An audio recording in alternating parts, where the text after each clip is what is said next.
What up, what up, what up? Welcome, welcome, welcome. It's Friday. It's Nerd Den. Woo! Yeah. Nerd Den. It's Girls Gone Wild. Woo! It's Did you say girls gone wild or goats gone wild? Because it could goats. go either way. Middle-aged men Both. gone wild. Both.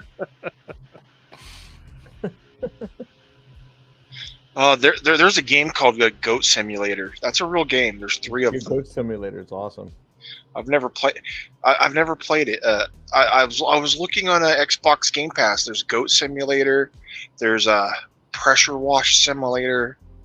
Pressure wash simulator. Where you're a pressure washer and you're like pressure washing the driveway in people's houses and that's the game. And I'm like, that's a game? There's like lawnmower simulator. We're like mowing lawns. I'm like, for real? I was playing a game the other day that's about unpacking. How many of those games were developed during COVID for people to try to live out their lives without leaving their homes, you know? They were around before then. Really? Oh, God. Yeah, those type of games were around before then. Although some of them are new, but like Goat Simulator 3 is new, but Goat Simulator was around before then. Oh, yeah. It's insane. I mean, next is going to be like peanut butter and jelly simulator. Like you just make a sandwich. There probably is one. I'm sure it's out there. That's probably real. Peanut butter and jelly sandwich simulator. Yeah. Yeah. I saw this one that is every blue-haired weirdo's fantasy on there because by the way they rate comics, it's called Coffee. The game's called Coffee Talk, and it's just about people having conversations in a coffee shop, and some of them are kind of like people, some of them look like furries, and I'm like, what the hell kind of game is this? Who plays this? How is this even a game? It just sounds like the game of life. Yeah, it's kind of like whoever wrote this writes for Marvel. Probably. Zach, how are you, man? Ah! Well, thank God it's Friday. Thank God That's is right. That is true, man. I've been spent the last 2 hours basically punching out the images for Google Ad campaign. So Right on. Mr. Excitement over here. Amazing. Plus, but on serious news, I'm currently putting together the final draft of the book I've been working on for the last 14 years. Oh shit. So yeah, I'm should have your advanced reader copies out to you and whoever else wants them in the next couple weeks. Awesome, man. I can't wait. The last chapter on the Substack is going to be published by the end of April. So I'm aiming for a publication date of July 16th, thereabouts. Nice. Right on. Put me down for a copy of the audiobook. Well, Andrew. there is an audiobook, but it's basically going to consist of me saying the F word over and over and over about 18 hours straight. Because that's just how That's what usually happens on a. Wasn't that something Madonna did? Years and years ago that Madonna released a song, and if you illegally or you downloaded it illegally, the file that you downloaded just had her saying "fuck you" or "fuck," you know, it was something like that. I don't know about Really? that, but I do know that it was either Neil Young or Lou Reed who basically put out an album that was basically consisted of nothing but machine sounds, and it was either an avant-garde art project or basically a giant audio middle finger to the record company because he had a 3-album deal and he wanted to get out of, and he still owed him a 3rd album. He had nothing left in the tank, so he just basically sent them like an album full of junk. Also, by the way, is an interesting story about the Rolling Stones. They were supposedly in a similar situation. They owe their record company like one more album, and they wanted out of the contract. So they recorded an album, and or it might have been like a movie that was called Cocksucker Blues.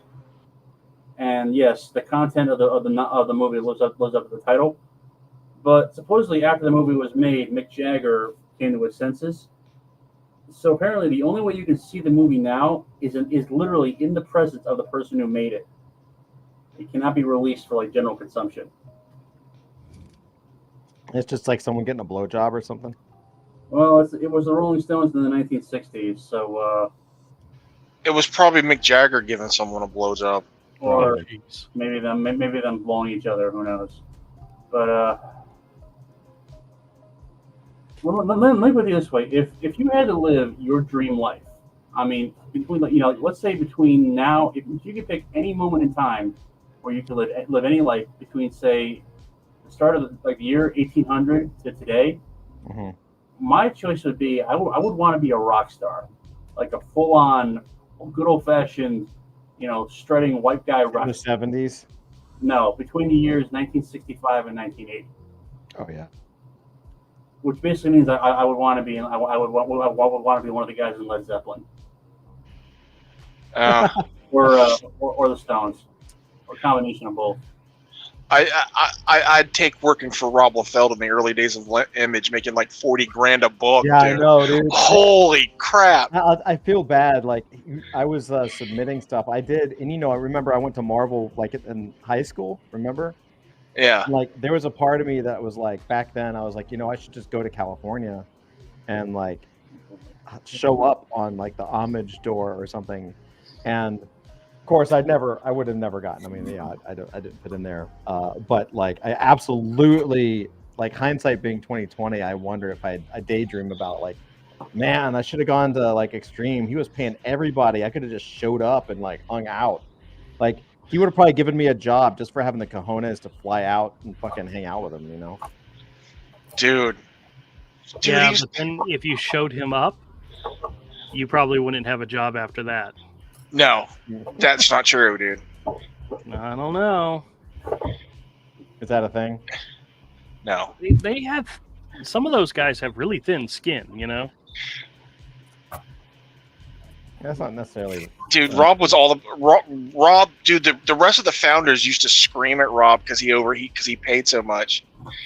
Like top inking rate at Marvel back then was $150 a page. And he was paying some dudes like $250, and one guy I forgot who it was, could ink like 3 pages a day. Like, dude, in the 90s, that's big money. Oh yeah. He was, I think he was paying Stephen Platt $40,000 an issue for profit. Oh. Man. Yeah, but they were selling hundreds of thousands of copies. Yeah, it's amazing. It's amazing. That's totally the place to be back then. So let me get this straight. My idea of a fantasy life is rock star godhood. Playing on stage to like tens of thousands of screaming fans a night, then going back for all the hookers and blow I could possibly stand. Yours is basically doing what you're doing now, but getting paid more. Yes. Yeah, but they were rock stars as well. Yeah, without quite as much problems. Yeah, they went to conventions on the weekends and made signing bonuses and appearance fees and. But did they get laid? Actually, don't answer that. They probably did, but the girls were probably a lot thicker than the ones that would show up for rock stars. I remember, Silvestri's wife looked like a supermodel, dude, and he had that silver Porsche or whatever. Yeah. I remember, and I wish I still had this, if only for just like, if I had this, I would just get it signed by the Image founders. I swear to God, this is true, but I haven't been able to find it because I don't remember the name or anything like that. But back in the 90s, when Image was popping, when they were blowing up, I had I'm willing to admit this only because it's fucking hilarious. I had a porn that was the whole premise of the porno was like hot comic book artists getting laid. I remember that. Do you remember this? Yeah, it was totally a parody of the Image It was dudes. a parody of Image. Like, it was like the porn star guy was like on his drawing board drawing something, and a hot secretary walks in and like looks what he has on his drawing board. Of course, they never show the artwork because, you know, whatever. And then they just like do it on the art table or something. Like, I've heard you tell us this story. I've never seen it though. I wish to God I could remember the name of it, because I would love to, if I had a copy of the VHS tape, because it was VHS tape. If I had a copy of the VHS tape, I swear I would not stop until I had every single Image founder sign it. Do you really That's think messed you up. would? I think they absolutely think they would. Why wouldn't they? Like, it was about them, you know. Like, I would, like, you know. No, if somebody brought you a low res, you know, porno of about you, but not starring you, you would sign it. Yeah, Sure. I had Stan Lee sign a Batman comic. That's hysterical. Why wouldn't I? Like, Stan would sign anything there at the end. And you know what's funny? There was a there's a Tom McFarlane interview that's out, and he's the guy, and it's about his. It's actually a good interview because it's about his collection, his art collection and stuff. Yeah. And he's got a ton of baseball cards, and apparently he's a huge gamer, which I didn't know. But he's like totally into RPGs, so he has a massive collection of RPGs. But he said one of his most prized collection, one of his most prized things is that he had Stan Lee sign his Spawn comics, like a bunch of the early Spawn comics. Stan Lee signed, and he was like, I don't know, maybe Stan thought it was because these were like the Spider-Man pose books, like Spawn, like right. you know, the Spawn covers that kind of matched his Spider-Man covers, like 300 and all that kind of stuff. Yeah. So he I think Stan, he says that Stan didn't have good eyesight at that point, and so like probably thought he was signing Spider-Man comics. But I know that the truth is that Stan didn't really care what he signed. He signed whatever you wanted him to sign. So he got him to sign a bunch of Spawn comics, and I was like, that's pretty awesome. And he had him slabbed and graded. That's funny. You know, it's kind of sad what happened to Stan in the end. You know, how he just kind of declined. Yeah, I mean, it happens though. Yeah, but he really got ripped off though by his caretakers, his daughter. At least that's a story I heard. I don't know if it's true or not. Yeah, there was a lot of nonsense. You know, people just want to destroy everything cool. There's there are a lot of pieces of shit out there, unfortunately. Yeah, and you know, there's also all that, you know, all those guys who just wouldn't let go of the whole, you know, who did it first, Kirby or Stan, you know. And Right. I'm always thinking, who cares at this point? You know, they're both dead. Let it go. Yeah. I mean, there wouldn't be a Marvel Comics without Stan Lee hyping it up. I mean, there'd be a Marvel Comics, but not the way it was. Well, a lot of people think it's an either or thing, when they don't realize they're both stories are kind of true from that person's perspective. Yeah. Because Jack said he wrote everything, right, and drew it. Stan says he wrote it. The way a lot of stuff worked, Jack needed something to do. Stan was doing 10 other things. He would be like, Fantastic Four, Dr. Doom, blah, blah, blah. Jack would go draw it, write it. When Stan would get the pages in, Stan would change everything, and Jack never looked at what printed. Right. So they were too busy doing stuff. Yeah. So they were both they're both telling the truth from what they know. Right. Exactly. Exactly. What are you gonna do? You know. Yeah, it really was a partnership of what they did. It's just Stan is the one that had the better contract. Well, it would also help that Stan was like the company owner's, you know, cousin. Yeah, he had the better deal. Yeah, well, you know, he was, you know, he was like He was, I think he was he was like the cousin or the nephew of Martin Goodman's wife. I think it's how something like that. how it Yeah. worked. And that's how we got into Marvel. He originally he didn't want to, you know, he was just going to be there for a few years until he got his writing career off the ground. And he ended up becoming basically, well, it was a depression. So if you had a job, you kept it. You did whatever you could to keep it, and so he stuck around. I mean, the truth of the matter is, all those guys had such a crazy good work ethic that it just makes everybody nowadays look like complete piss. Well, it's like they were. Well, like growing up in the middle of the Great Depression probably helps, Yeah. Well, that's the thing. My grandfather was like, never wasted a damn thing. You know what I mean? Yeah. He really had a problem with like wasteful people. Wasteful stuff, My mother grew up in post-war Japan. So she's kind of the same way. Yeah. If you don't have a lot, I mean, just also I think that's also why like kids today are so spoiled because we have so much. And you guys want to see a box of books? Please, yeah, please. This conversation is getting depressing. All right. Oh. I haven't even opened this box up yet, so. Hey, by the way, Andrew, do you know anything about Titan Comics? I am familiar with the publisher Titan Comics. More than that, I really don't know.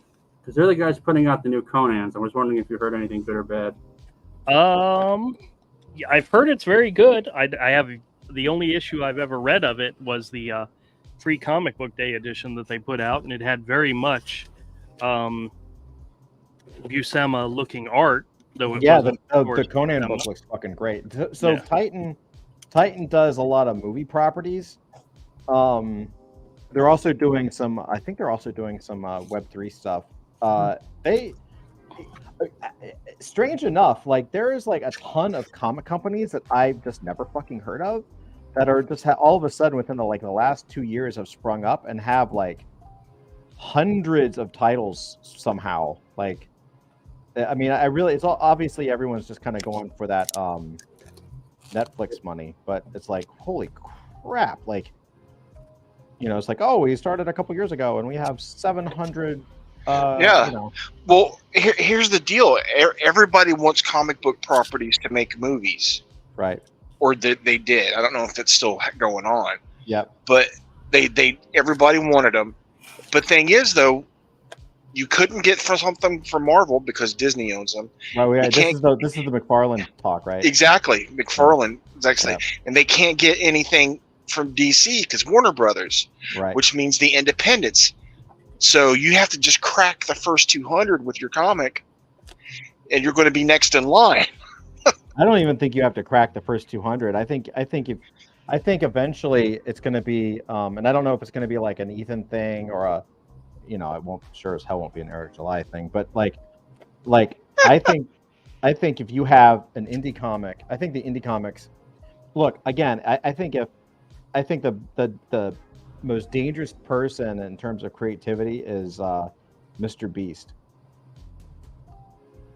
Like if Mr. Beast right now put out a comic book, it would beat without even thinking about it, it would beat it won't even have to be good. Yeah, no, if it was all stick figures, I promise you, it would beat X-Men #1, Spider-Man #1, and probably X-Force #1 combined. Oh, you know what I saw in a local 7-Eleven today?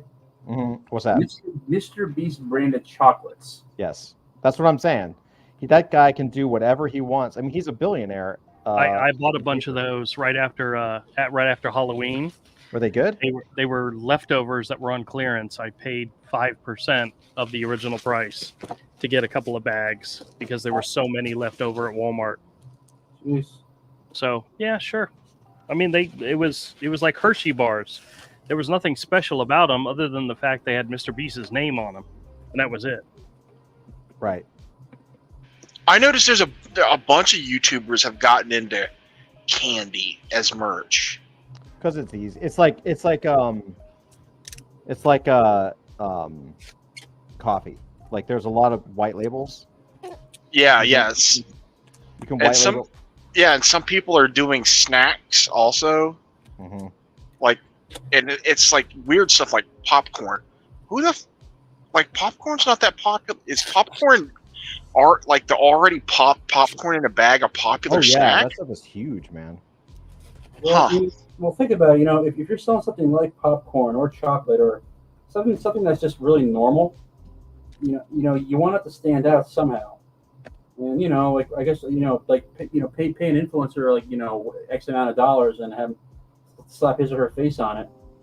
I mean, look, like every female influencer out there who gets a certain amount of followers, sooner or later she's gonna start doing her own makeup line, which as far as I can tell is not that different from pretty much every other makeup line out there. It's just Yeah. All right. Turns out this first box that I opened has the good stuff in it. Oh yeah. Oh, yeah. All Should I right. go ahead and put you on full screen? Yeah. Is Sure, it? sure. You promise it better be good. If it's not good, Andrew, oh my god. Avery. If it's not good, I'll eat my hat. Why are you pushing him? I'm just being a dick. First one is from Marvel Comics, 1972. It's Marvel Features number 6, featuring Ant-Man and the Wasp. And check out this gorgeous cover. Is it the Smack a Bitch issue? No. Nope. No, that was in Avengers. Oh, Andrew. That was, wait, Marvel. I'm going to look this up. Hold on. I'm going to Marvel take a picture of this. Marvel Features issue number 6 from 1972, featuring Whirlwind. Did you ever remember? Do you ever remember seeing the Avengers, Earth's Mightiest Heroes cartoon? And Whirlwind was one of the bad guys in that cartoon, and he kind of had a if he was going to be anybody's villain, it was the Wasp for some reason. Was like that was her villain. And this is an early issue from 1972 with Ant-Man and the Wasp. Scroll up. Let me see what the. Cool. Fucking sick. I love that cover, man. That's gorgeous. I love all of these. Just wait, there's more. Just wait. We've got more. You're going to have a giant box full of these in your store. You're not going to be able to put all these on your wall. This is Marvel feature number 3, featuring the third appearance of the Defenders, which was the Hulk, Doctor Strange, and Namor. Look at this gorgeous cover. Oh, man. Is that not awesome? I'm trying really hard to show it to you without glare. Wow. That's so good.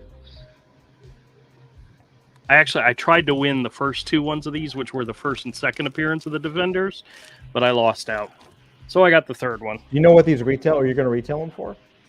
Not yet. Well, it's all in my system. So this is another Ant-Man Marvel Features issue number 9 with Ant-Man. My Wife, the Killer. Look at the trade dress, the cover layout of this. I'm going to take a screenshot. Hold on. Oh yeah. That is awesome, dude. Oh I my love that God. trade dress, man.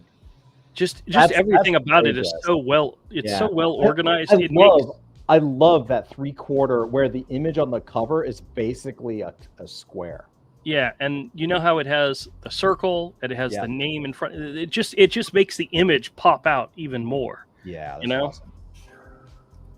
Yep, that's a good one. That's issue number 9 from 1973. So these are actually older than me. Which is saying something. That's old. This is issue number 5 from the same series, also featuring Ant-Man and the Wasp. Actually, no, is the Wasp on this one? No, it's just Ant-Man. Dude, and it's got Egghead, who would have made a perfect All-Star Squadron or whatever it was bad guy. Yeah. Eggman. Oh yeah. All winners. I like that 1911. Yep. Of course, he's talking about the gun. Frick, do I know about that? This one I bought just because this cover looks like a Crom cover. This is Supernatural Thrillers, number 3 from Marvel Comics. This is from 1973. It features adaptation of Robert S. Howard's The Valley of the Worm. Letters. It includes a letter from David Michelini. Really cool. That's cool. And Michelini, and it's a Gil Kane cover, but check this cover out. Michelini. Hi, Oh, Michelini. that's so cool. Oh my God, that is cool. Is that not awesome? You got the barbarian, you got the babe, you got the monster, you got the dead soldiers. I mean, the Valley of the Worm. I really wish I had a copy of this so I could flip through it. I've never seen that book, and I've never heard about it. Never seen it before. And it was issue number 3 of Supernatural Thrillers. Doc's waiting in the back. Oh, okay. Sorry, I had this full screen. Hold on. Yeah. Thanks for letting me know. Yeah. I saw the chat pop up. Yo, Doc. Yo. We're looking at Andrew's new stash. Cool. I was just coming from this raging party, bros. It's like glow sticks and stuff everywhere. It was the kindergarten glow dance. This is issue number 4 of Marvel Features from 1972. It's the reintroduction of Ant-Man with a Spider-Man appearance, and it says on the cover, special first issue guest star, the one and only Peter Parker, mighty Marvel's own wall-crawling wonder. Check out this cover. Oh, wow. Oh, I wonder if Sam Raimi saw that cover ever. Yeah, it seems like a Sam Raimi thing for sure. Because of that scene in Army of Darkness. Yeah. Where the tiny version, they hold up the thing to stab him in the foot. Well, that's right. 1972. So here's another good one. This is Marvel Spotlight number 6 from 1972. It is the second appearance of Ghost Rider and the origin of Ghost Rider retold. Oh, shit. Second appearance of Ghost Rider. Oh, that's cool. That's cool. Is that not cool? Now, it's a low grade. It's a 3.5, but you know what? Still looks good. Still looks good. Now, here's one. This is one I got so excited about. I actually sent Todd an image of it early because I was so excited about it. But this is the special Marvel edition. It's from 1973, issue number 15. It is the first appearance of a Marvel character who has been made into a movie and actually did pretty decent movie-wise. But this is the first appearance of Shang-Chi. Yeah, so fucking cool. Master of Kung Fu. Now, you know what's really... Hold on there. Cool. You know what's really cool about this cover in terms of, like, now that I see, like, from covers you've just shown us, like, this is identical. It is the same layout where the logo is and everything. The only difference is they didn't put the square border. They did not. Right? Yep. And this was December of 73. Oh my gosh, this one is as old as me. Yeah. But in the insignia it says first appearance of Shang-Chi, Fu Manchu, and Sir Dennis Nayland Smith, the first appearance and death of Dr. James Petrie. It is Steve Englehart story, Jim Starlin and Al Milgrom cover, and art. Wow. And it's a 7.5. And guide-wise, this lists in the guide for $750. Wow. I got it for less than $2. Wow. Now, I don't know if it's currently selling for that much, but I'm going to put this in my store, and I'm going to put a ridiculous price on it, and if nobody buys it, I will gladly, happily keep it in my collection. You just do this to specifically not make sales. What are you trying to say? Oh, I'm going to try to sell this, and I'll put a price on it of $8,000. And if nobody buys it, I'll just keep it. It's fine. I'll just keep it. All right, you can take me off. We'll go through the next box later. Let's do some talking with Doc first. Okay. How the heck are you, man? I'm good. I stayed up till 2 a.m. watching that 3-Body Problem last night. All right, how was it? Oh, yeah, how was it? It's flat. It's good. Really? I Okay. like the story, but like just the production values or acting is just a little Wow. flat. The And trailer considering looks phenomenal. it's good, but I just feel like it could be better. I don't care about the characters that much, but I like the story. Does that make sense? Sure, yeah. sure. You know? Now, has anybody watched The Gentleman yet? Yes, I have. It was. My wife watched it without me because she saw it as something new, and she wasn't really impressed with it. And I said, okay, well, I'll watch it when I get a second. And I started to watch it, and I realized that it's based on the Gentleman movie by what's his name? Guy Ritchie. Guy Ritchie, yes.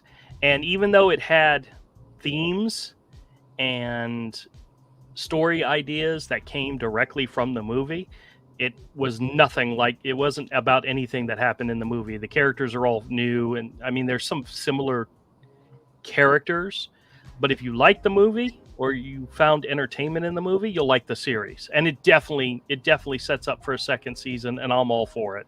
I liked, listen, I liked it. I mean, I also watched the new Roadhouse. Oh, well, we had a choice of watching that or the next episode of Shogun yesterday, and the wife chose Shogun. So I think you'd like it. It's nothing like the original. It sounds like someone wrote a script for a completely different movie, and they saw, hey, this we can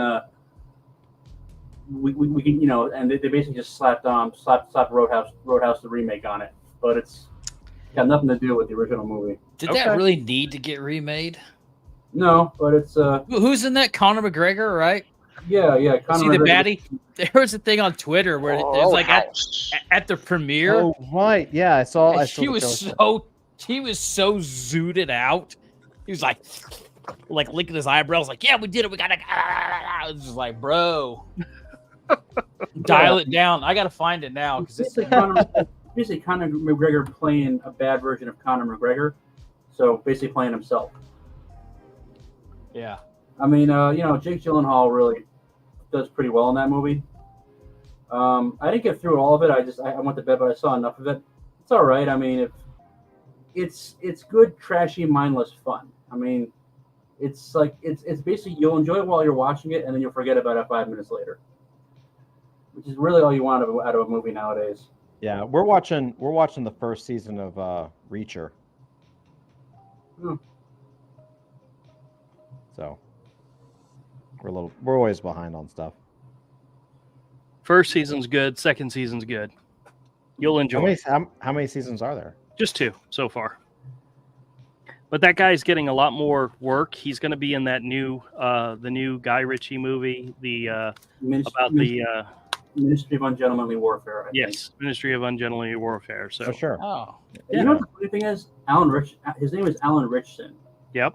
And he's had like a really long and interesting, weird career in Hollywood. He was actually going to be. You remember in when CW was doing Smallville, they had a plot arc where they had it toppled, and he was actually going to be like, they were actually going to make us an Aquaman series, and he was the guy who was going to play Aquaman, but it fell through at the last minute for whatever reason. Oh wow. He then goes on to star as in Blue Mountain State, which to this day is one of the most underrated TV comedies ever to come out of Spike. I mean, it's dumb, good. It's stupid, it's horrible, it's very politically incorrect. If you made it today, you probably get tarred and feathered. But it's funny, and he really he was good in that. Cool. Then he did Reacher, and I guess now he's like a major star or up and comer. Wasn't he in one of the Fast and Furious movies recently? Probably nearly everybody is. Yeah. I know the love interest in the new Roadhouse movie was in like Fast X. You know, it's funny. That series. I remember watching the very first Fast and Furious, and it was like a legit, car racing movie. It was actually the guys who did it. They heavily they actually researched the street racing scene in L.A. for that. Yeah, isn't it now like just like a superhero movie with cars? Pretty much, yeah. What happened was I think like number 4 they decided to like take it in a new direction, and that's how you basically got like super spies with fast cars, talking like LA game bangers. Right. I don't think I've ever watched a single Fast and the Furious. Me neither. I watched Triple X like once. I've seen all the Fast and Furious movies, but after like 2, they all blend together. If you named a character or something that happened, I could not tell you which one it was, which movie it was. But what's always funny is when you watch the trailers, you think they can't top the ridiculous of the last movie. And there was literally, I think it was Fast 10, or it might have been Fast 9. Wait, let me guess. Are you going to talk about the one where the car is on the hook from the helicopter? No, That's one the where most ridiculous one I ever saw. I was like, that's well, I mean, retarded. you literally I had like one in which a car jumped from one building to the next building. Yeah. And then, I mean, it's just, they just keep upping the craziness of what these people do in these cars. And none of it's real. None of it's even remotely possible. But it's fun. It's fun to watch them do these ridiculous things. Yeah, I can see that. You don't always want a movie to tell you some sort of profound truth about life and human existence. Sometimes you just want to be entertained, you know? Oh yeah. Hey Todd, pop this up real fast. This YouTube, if you would. This is Conor McGregor. All right, you ready? Yeah. Hold on. Let me make sure the volume's up. Hi, Connor. I'm Claire Gallagher with the Daily Texan. What's going on? Hold on. Let me try. Connor, I'm Claire Gallagher with the Daily Texan. What can you tell us about your acting debut? Obviously, it's your first experience. Hard work, but we got it done. It's in the bank for life. You put something in the bank, maybe it's not going to be there for life. You might spend it. This baby is in there for life, and I'm ecstatic about that. I got into good, strong shape. I gave it my all. It was a little probably green at times, a bit rough around the edges, but for the character it worked. And onwards to the next one if there is a next one. Hi, Connor. I don't know. Yeah. People were saying he's coked out of his mind, I know he got injured or something, and like he's been doing. They kind of put him on a steroid regimen to get him back to health, and he's not pro right now, so he can do whatever he wants. Yeah, but it sure as hell seems like he never stopped the steroids because he's got his whole facial structure, his whole body type has changed. Yeah. Like he's not even the same human anymore. Guys, have you ever considered the fact that maybe he's just Irish? Well, that too. I mean, look, maybe he was just really super tuned up. He's not used to the movie premiere thing. Is this his first movie? Is this his first film? I think so, yeah. Maybe he was just feeling the vibe, but still, it was just a lot of crazy Irish talk. I met once, God, and cocaine. And cocaine. I mean, he was pretty wild. He looked pretty ripped up. Yeah, he looked something. Crap. It's okay, Doc. You can say that here. Yeah. You know what's messed up? He was on that booger sugar. He's on that booger sugar. This has nothing to do with booger sugar, but this is just from my kindergarten glow dance. So they're doing all the standards, the cha-cha slide and bye or whatever the hell, all the NSYNC stuff, bunch of shit that's on movies. And then they put on this Watermelon Sugar song. Okay. By Harry Styles. Oh. And it's like, ooh, I love the berries in that watermelon sugar or whatever. I'm like, it's like, this is a fun, nice, catchy song. And then I'm like, hold on, man. This song is about eating pussy. And it is. It is. Watermelon sugar. Think about it. Yeah. And I'm like, inappropriate. Just a little bit. And all the kids know the words. I know that's one of my big fears is when all they get to the music where it's all subjective and subversive and yeah.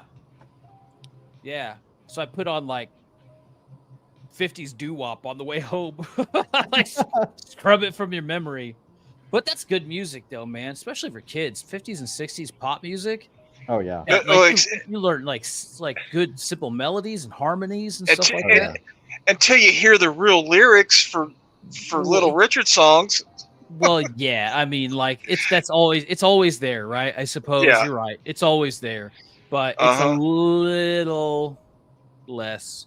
I don't know. not as obvious. Yeah, Tutti Frutti, good booty. Yeah, I know. And then every other like happy harmony foo song, like Judy in the Sky and stuff like that. And then like what came on after that? Something else. I'm like, this song's about acid. This song's about acid. You know? Yeah. Afternoon Delight. Yeah. Oh, Afternoon Delight's a great one. Yeah, but Watermelon Sugar. Never heard it. Give it a What spin. is it? Who sings it? Harry Styles. Oh yeah, that tracks. Yeah. He's like a fashion icon now. Yeah. Has anybody seen the Beetlejuice 2 teaser trailer? Yeah. I did. I have not. You guys want to see it? Yeah, have you seen the trailer for the new Aliens movie? No. Oh yeah, Romulus, it's out, and they got a new product to beat the Dune bucket. I showed Todd. Well, no, we can't show that publicly. That is not. That is not something we can share. I've been watching. Okay. I've been watching YouTube music documentaries for the past 2 days. Yeah. I just finished watching like a documentary on Britpop, so haven't had a chance to. So yeah, why don't you show us? Go ahead. Yeah, roll camera. Todd. Yeah, I see it. I have many monitors to. Copyright strike. Hold on, let me. Yeah, no, really. Let me turn off the music real quick. This is just a trailer, though, right? We should be okay. Teaser trailer, yeah. Okay. Yeah, we should be okay. No, never.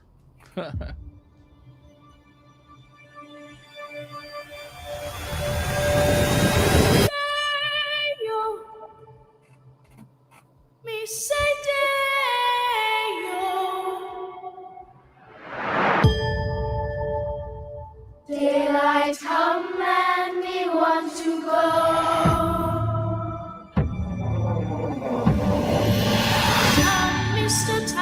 A lot of the original actors. Mm-hmm. Except for the pedo.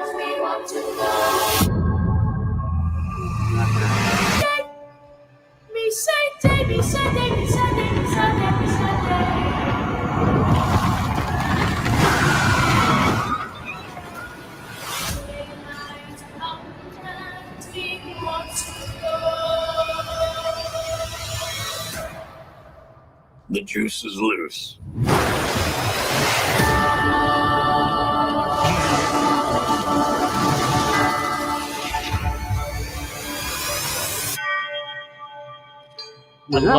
I love the title. Was that one? Seth Graham Smith. Beetlejuice. Yeah. You know that guy Seth Graham Smith? I know. I knew his brother. He lived in my town.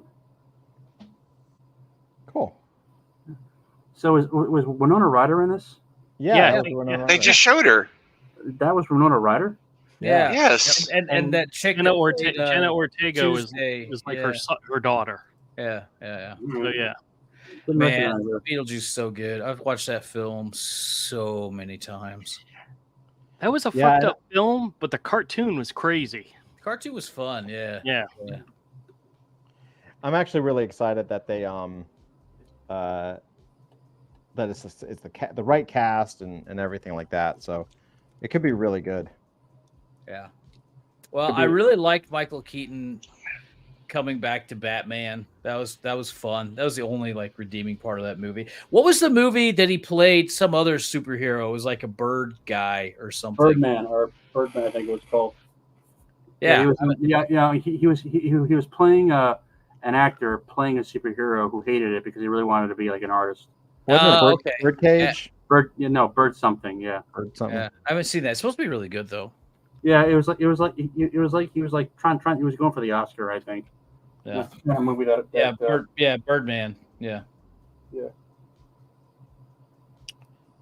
Michael Keaton's a good actor, man. Yeah, man. He's All right, having a moment. I have the Romulus trailer pulled up. I already played through the ad, so if you guys want to see that, Yeah, post. I I didn't even know they it were doing a new one. I didn't know it was on Hulu. I found this product somebody made that has a chest burster coming out of it. No, Avery. I can't describe it. No, you're not I'm not allowed to describe it. You're not allowed to describe it. Is it a pair of underwear? Oh, No, it's a plug. It's a utensil. Oh, okay. So it looks like a chest buster. It looks like a chest buster. I was like, and I sent it. I found the picture on Instagram and I sent it to Todd, going, "Dude, they got something for the next Alien movie that's worse than the Dune bucket." And then the Romulus trailer drops, and I'm like, "Oh shit!" All right, you ready? Here we go. Yeah. After all this time, why are you still looking into this? Because one day they're going to come back. We still haven't even reached what is out there. We have a long road ahead of us. We have a mission for you. There's a planet of which we have received strange signals. Recruiters never come around back home.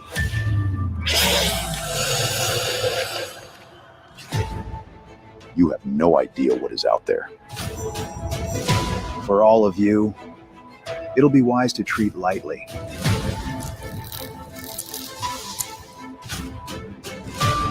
What the hell is out there?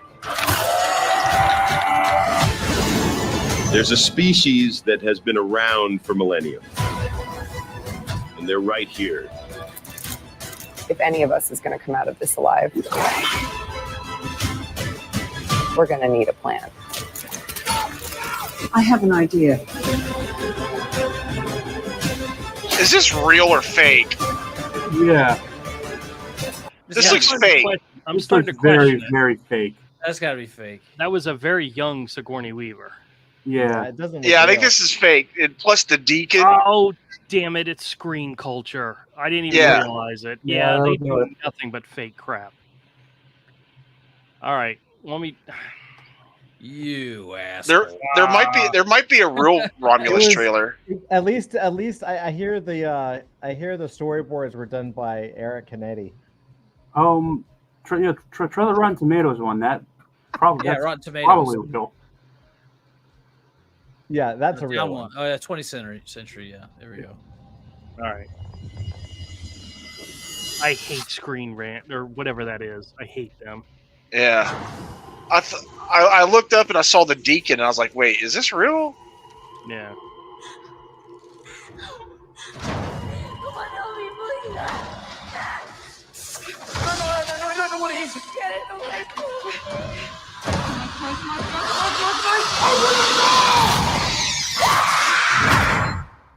Run. That looks dope. Yeah.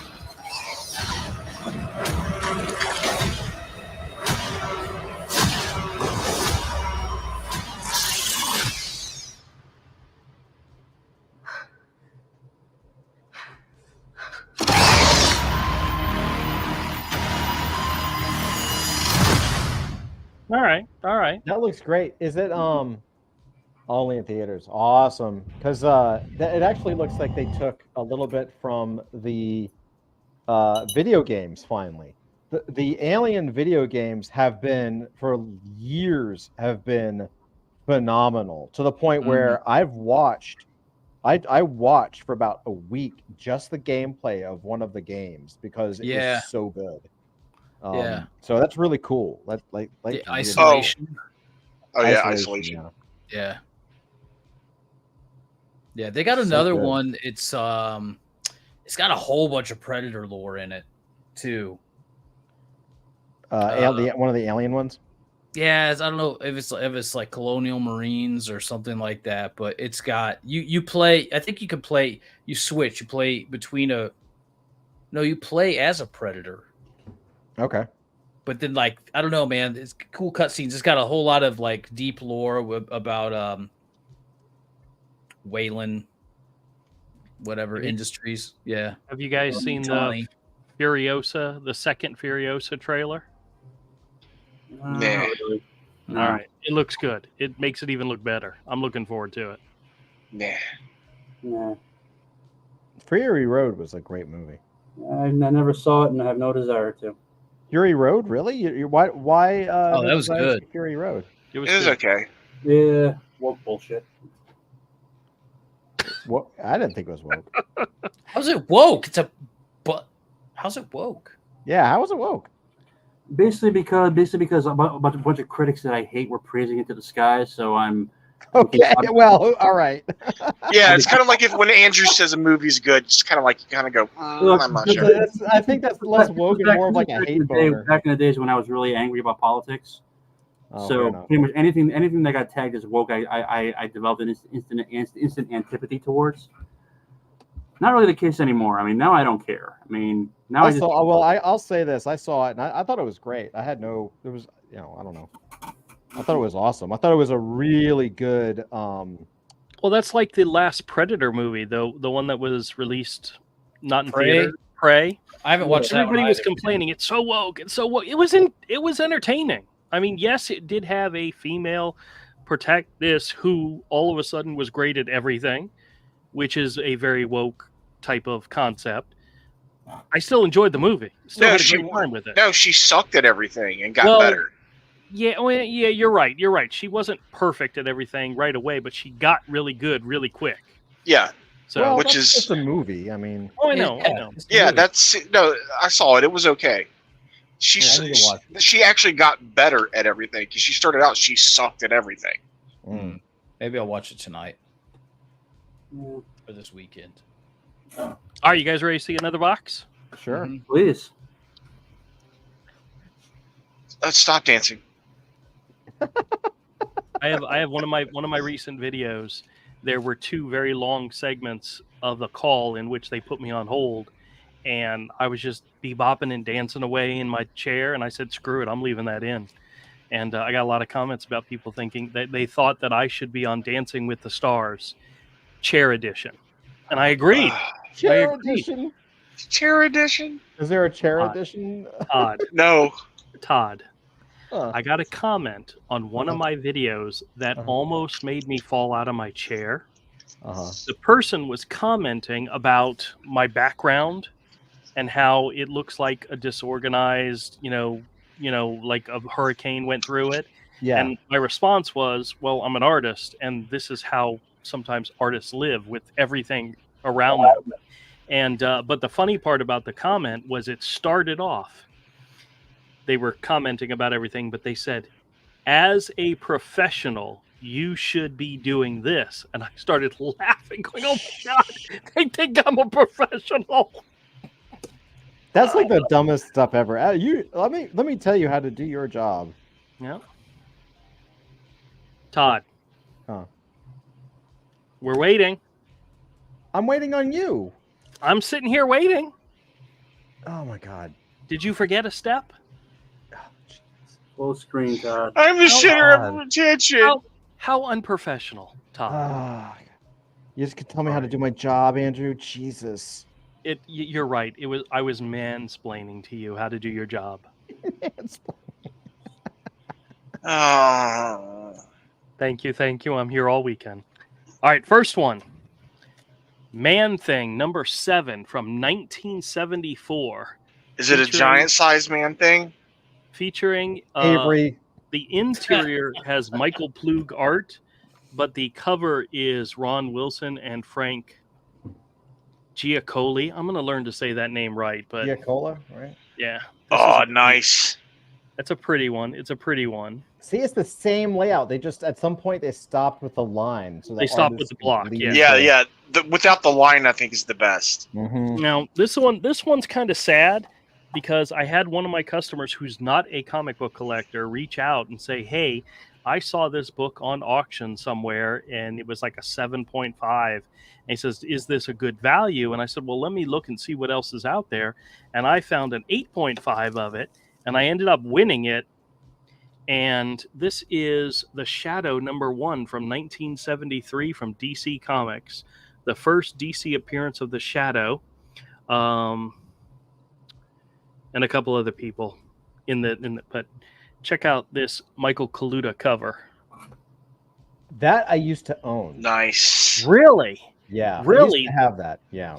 I love Interior art by Michael Kaluta, cover and art. I would Ooh. love to see the interior of this. Yeah, I'm going to take a Oh, absolutely. But it's an 8.5 copy, and he was looking at like a 7.0 or something. Yeah. I won this one, and then the same dealer had another copy at an 8.5, and at the time I saw it, it was going for double what I paid for this copy. Do you mind if I? Well, what's the retail on that? How's that? What's the estimate? ComicPriceGuide.com puts this at $123. Wow. I paid a third of that, which is really shitty because I told the guy about the auction, which means if he wants to buy it from me, I'd feel really bad trying to up the price on him. No, up the price. Winner chicken dinner. The next one is Hero for Hire number 8, also from 1973. You guys will see a trend. I'm loving these Marvel and DC comics from the 70s. This has a Doctor Doom appearance, a Billy Graham cover, but it's a Luke Cage, Hero for Hire. You got the Luke that is Cage. awesome. And you don't know who the bad guy is on the cover, but it's actually Doctor Doom. He says, "First, this androids duded up like human beings, and now you, a surprise supervillain, lurks within these pages. And wait till you find out who." Sorry, the vision is really bad today. I got it this morning. One of my eyes was completely red and throbbing in pain, and I think what happened is I slept on it wrong, and I asked my wife. I said, "What's the symptoms of pink eye?" And she's like, "Do you have any yellow crusties?" And I said, "No." She says, "You're fine." Next up is Jungle Action number 1. This is one that I missed out on the first time the guy had a copy up, but I got it the second copy. This is a Crom cover if I've ever seen one, and it's a wonderful looking John Buscema cover. Yeah. And Did you already have that? Yeah. No. I showed it to you guys because it was one I was trying to win, and I ended up winning it. Oh, okay. Yeah. So I showed you guys what I was trying to get, You and can I tell ended that's a little older because it has the square. Yeah, 1972. Yeah. And what's interesting about the square, Todd, is that the top 2 characters are breaking the square. Right. So they're already trying to break out of that square on the cover. Yep. But this is just a gorgeous looking book, and I really, really, really like it. Next up is another Man Thing. This is Man Thing number 8. This is from 1974, and it does have a Michael Plug cover, which I'm a fan of Michael Plug. But oh yeah, those are awesome. You see, it's got the babe in the front, and it's got a zombie. It's got Man Thing. It's got boobs. Yeah, and it's an 8.5, so it's a nice one. That's awesome. Yeah, you're just telling me that Andrew does this because he just knows this just means I have to save my money so that when I come down I can like. Okay, spend this a bunch one I'm gonna hold for last of this set. This is Journey into Mystery number 1 from 1972. It is a Roger D. Howard story adaptation. Let's see, Gil Kane cover and Tom Palmer cover art. I don't believe this is not Journey into Mystery Volume 1. It's probably like a second Journey into Mystery. But the caption at the bottom says, "A Tale of Timeless Terror by Robert E. Howard, creator of Conan. Dig me no grave." Look at that. That's fucking dope. Wait, who did that cover? That's Gil Kane? Gil Kane, yeah. Wow. But once again, it's in a box, and at the top, it's breaking. And one of the things I find interesting about the box is the box isn't a perfect square. This part it goes off the edge. Yeah, it's weird. So weird. But it's also breaking the cover on this side too. It's such a weird design. I mean, I wonder if the artists, so many artists started breaking the cover that they were just like, why don't we just go full bleed? Probably, because this is 72, and that started happening in 73. Mm-hmm. And then by this time, this is Man Thing number 3. from 1974. This is first appearance of the original Full Killer, and it's a Val Mayerick and Jack Abel art. You got the Man-Thing fighting off alligators and is it a plane?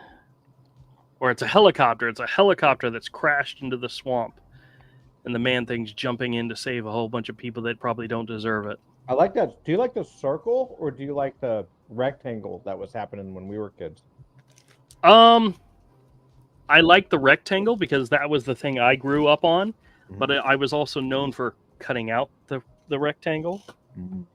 You guys, you've probably seen it. Mark Brooks did some alternate covers of some Marvel books in which all it was faces, like a group of 4 or 5 faces, simulating the old boxes with just faces in it.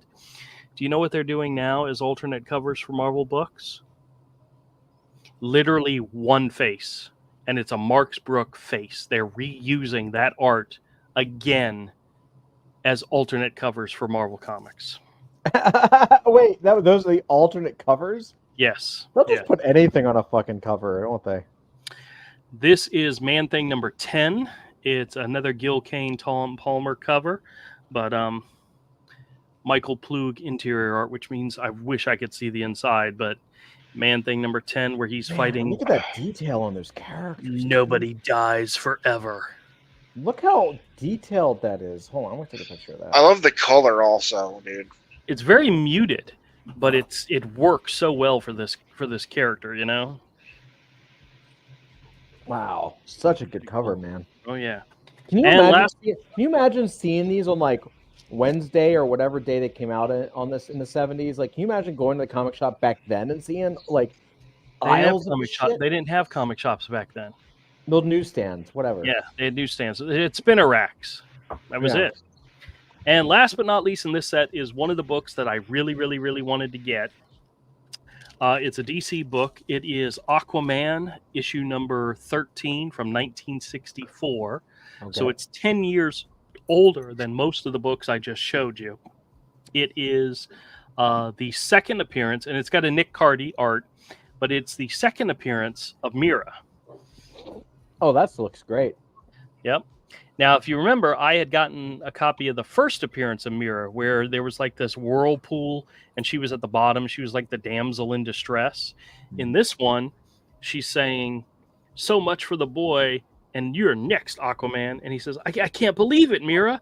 Our best friend turned into a sea witch. So in the first appearance, she's the damsel in distress. In the second appearance, she's evil. That makes sense. And what's really funny is in the next appearance, she was on the cover and there was an alien like trying to hit on Aquaman, and she was playing the he's falling for the alien, and she's the jealous lover. Mm-hmm. So in other words, women in comics can play many different roles. Helpless victims, sea witches, or jealous lovers. That's and about boobs. right. It's about right, yeah. All right. I still have one more box. So let's talk about something else, then we'll go to the other box. Well, Avery, should we share what you were sharing with me? Do it. Sure. Do it. Sure. Show us. Some comics I picked up off of eBay. I sent Todd pictures. Because it's just the best way for me to share. 1 second. I picked up a stack of J. Lee Namors and Simon Bisley, Death Dealer.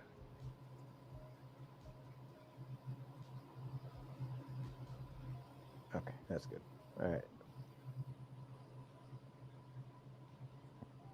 Boom! That's from the Bisley Death Dealer. Dude, I was looking at some of these pictures, and like it really, I think, might be his best illustrated comic. It really is some of his best stuff. I want to get the illustrated Bible he did. Oh yeah, the book of Bible illustrations. That thing's like $150 now. Now, who did the coloring? Because that looks like comic coloring. That doesn't look like painting. No, it's not painted. This is a comic book. It's not painted. This is a comic, Andrew. Yeah, that's why I just said who colored it. I don't. It I don't doesn't know. look like he painted it. Is what I said, Todd. Right. No, he did not paint it. Okay. Yes. So- This was. What's interesting to me, just from looking at this cursory, is like, it's the comic. It's a comic book that he drew, like a traditional comic book, but he treated each page like a painting. So it's like an ink. I mean, for fuck's sake, look at that. Yeah. Right. Let me see who colored it. Mark Pasella colored it. Really? No way. Color Separations, Colorworks. Holy Oh shit. wow, Right on. dude, that is freaking fucking awesome. Yeah, he did a great job. Yeah, he did a fantastic job.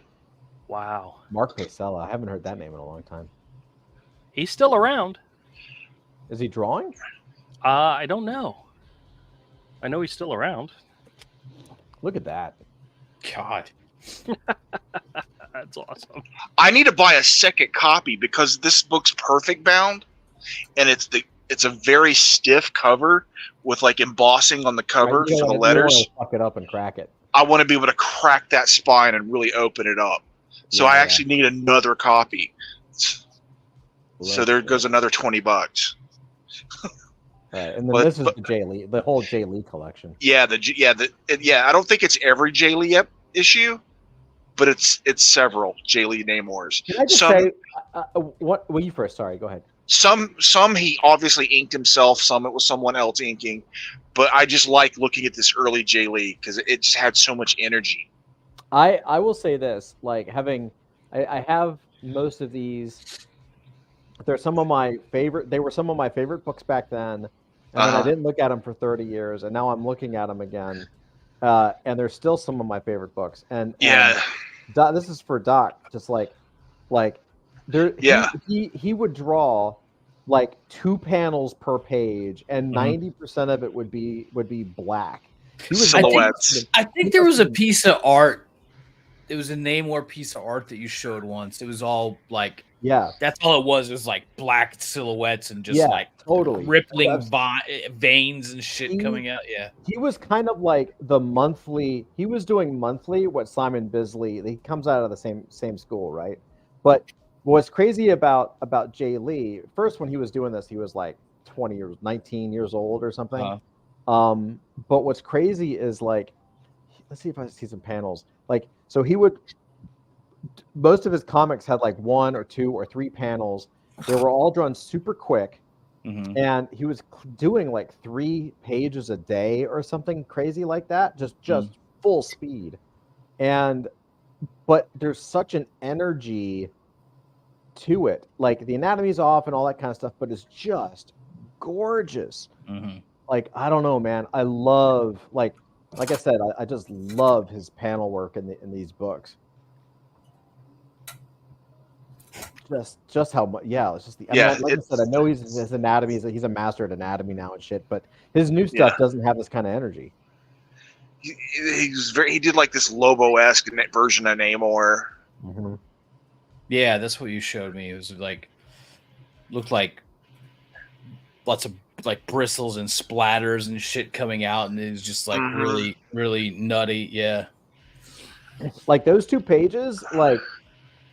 That Namor on the left might have taken a little time for the arms, but that page on the right, it's got Dr. Doom and that Namorita, I guess, or whoever the chick is, like a tiny little portrait at the top, silhouette at the top, like one face with some hair, and then like Dr. Doom in shadow, and then a profile. That's like 3 hours of work, 4, maybe half a day, right? Full inks. I mean, just crazy, man. So much energy. He was just going. I mean, I'm sure this is the kind of stuff where he like hates it. You know, he probably looks at it, can't stand it. But I still love it. I love it, man. And doesn't he have a pose similar to that in that one of those Spider-Mans he did with Iron Fist and Spider-Man? Probably, yeah. Those were dope too. Like, look at that. Like that. There's is that Mr. Sinister? No, I don't know who it is, but he looks a lot like Sinister. Yeah, but like, look at that. That top panel, that middle panel, and that bottom panel. That there's nothing there, dude. Like there's really nothing there, but it works so well. Yeah. I draw too much. Well, I'll talk to you about something after stream. Oh, great. Okay. Cool.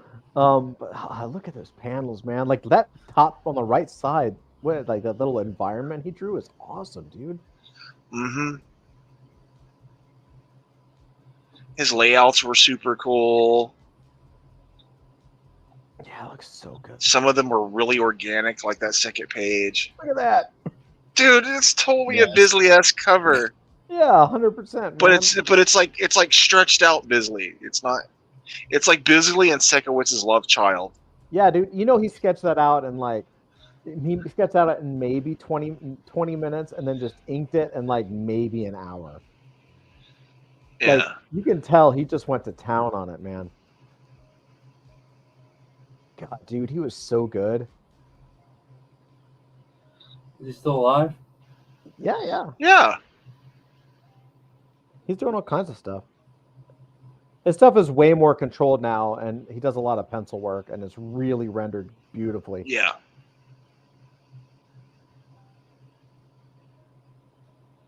Dude, that bottom panel on the right, that it actually goes up into the middle panel of just the windows. It's like, what? It's just silhouettes. It's so simple. It's so simple.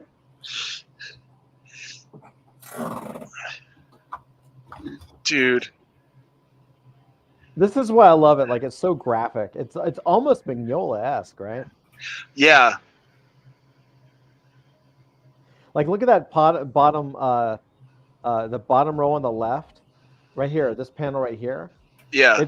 It's a giant guy. All there is eyes, and then to show that he's standing in front of someone, there's like an outline of some hair. Yeah. There's. Oh, so good, dude. I wish he had never stopped this book. I wish he had done another 20 issues. Yeah. No, dude, I want more of what he was doing when he got to Bloodstrike and Wildcats. Oh yeah, that Bloodstrike and Wildcat stuff was insane. Yeah. That was his best, in my opinion. Mm-hmm. And there's another Bisley book I told you about. I ordered that I should be getting soon. Warblade or whoever, that long fingered dude from Wildcats. Look at that. Yeah, that's not. And this is a perfect book for him because it's underwater. He made it work too. Yeah, it's great. Just draw everyone doing normal shit, but just with like contrails. Yeah. That arm, dude. Like the rendering on that arm. No need for backgrounds. Nope. Yeah. Nope. It's all deep water, man.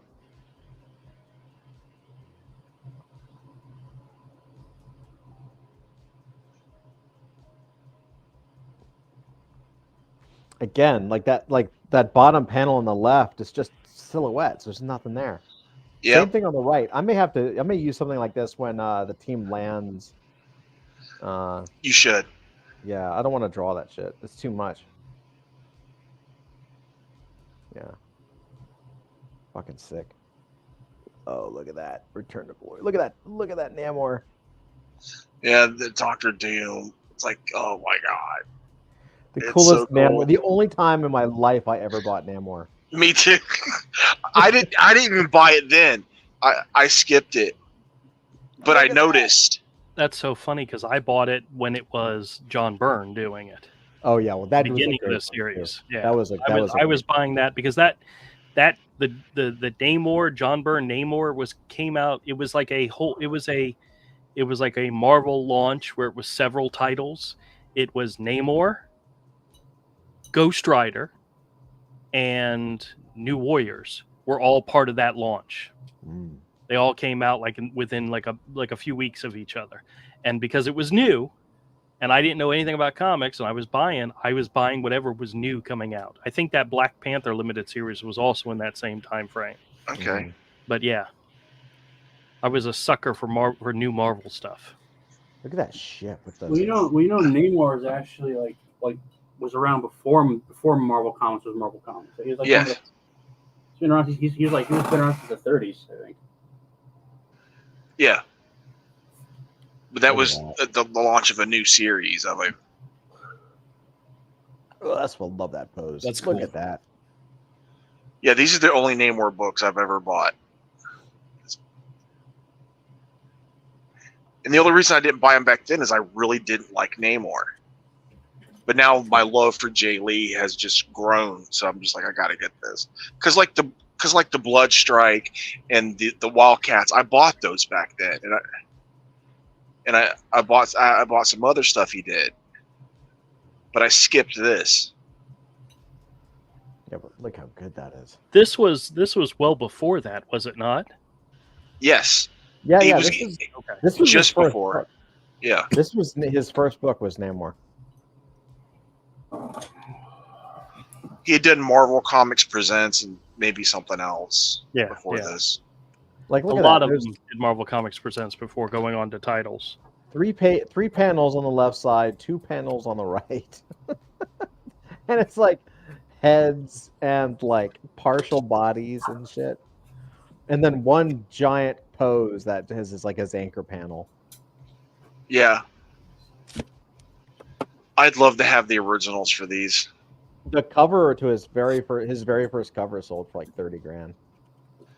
But imagine the return if you'd bought these off of them then. Though. You probably could have got them for a couple $100. I'm sure. Look at that. God, That's almost like a Art Adams anatomy on that Namorita. Yeah. In the face, yeah, definitely. Yeah. This body is just terrible. That's like a Mark Pacella right there. That looks awful. But it looks so cool. It just got away from him. I wonder if this book sold better with Jay Lee on it. It did. 100% it did. Yeah, it did. He was pushed up into superstardom on this book. Yeah, yeah. He went from nothing to huge. Yeah. It's like when this came out, dude, Image started hitting him up. They were like, "Whoa, what is this?" I don't know if it was a positive or a negative that he went to Image. I'm sure he got paid a lot of money, but man, he was taking off at Marvel, man. He would have probably been on X-Men. Like as a regular. Yeah, he did those fill-in issues on X during what was it? Yeah, it was like the X. Was it X Factor? Yes, it was. Yeah, X Factor. Yeah. It was that big crossover. Yeah, it wasn't Extinction Agenda. It was the one after Executioner Song. Executioner Song, correct? Yep. I always forget that. Yep, he did X Factor. Oh yeah, wasn't that the one where Angel's wings like acted on their own and cut off some dude's head, and Angel was like, "What the? Why did my wings do that?" Yeah. That was the one with Extinction Agenda was Wolverine versus Archangel in the pit. Yeah. Jim. Yeah, Executioner Song though, man, that was Executioner Song was great. Look at that. There's nothing there. Hey guys, I'll be right back. Okay. There's nothing there, dude, but it's all there. It's all there, but there's nothing there. It's one of those explorations of simplicity in art, you know? Yeah. So simple, so easy. There's nothing there, but you know exactly what's happening. You know? Yeah. Look at that crazy panel layout. Jesus.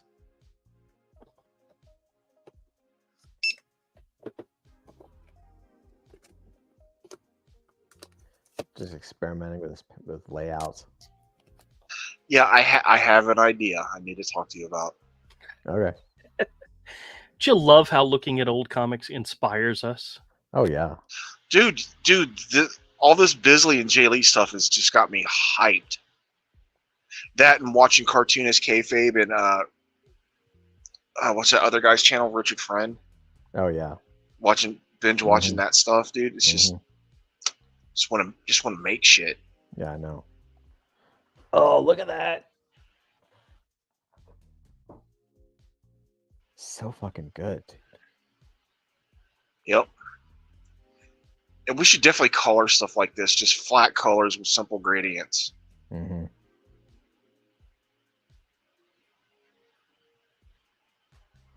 Yeah, it's the best coloring stuff too, I think. Like this era, you know? Man, I love Namorita. I wish they did her better in the movie. Yeah, there's the Frank Frazetta cover. Look at the detail, dude.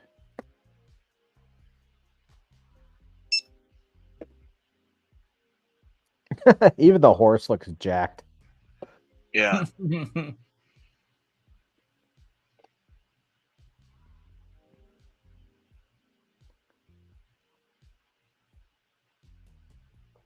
Yeah, he was really controlling himself on these. You know?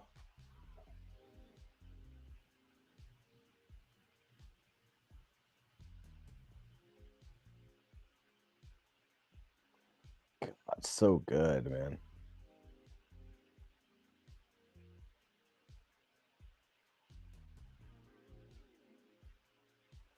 No one draws comic book gore better than Bisley. Question for you guys. Has Bisley ever done digital work? I don't think he does. I don't think he has either.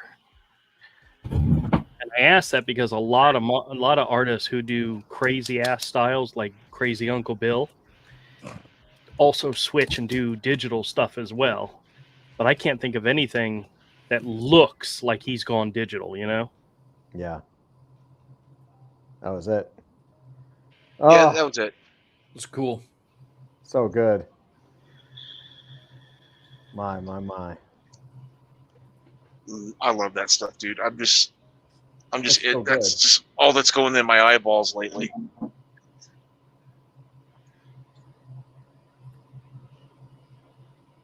Good, man. That's all you need. Yeah. That's all you need, man.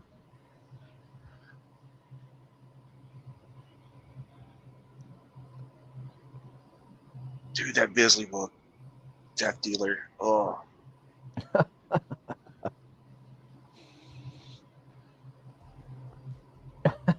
Dude, this page where he's just chopping a dude in half. Oh. I know. I've got those Namors up there on my reader shelf. I've got a reader shelf up there. Uh-huh. Like it's up there. Along with like the first dozen issues of Wildcats, actually. Yeah, that Wildcat miniseries he did looks good too. All right, I know we brought it up yesterday, but has anybody seen X-Men 97? No, not yet. No. Okay. Have you? Nope, not yet. Doc, have you seen it? I saw one clip and I was just like, I don't want to watch this.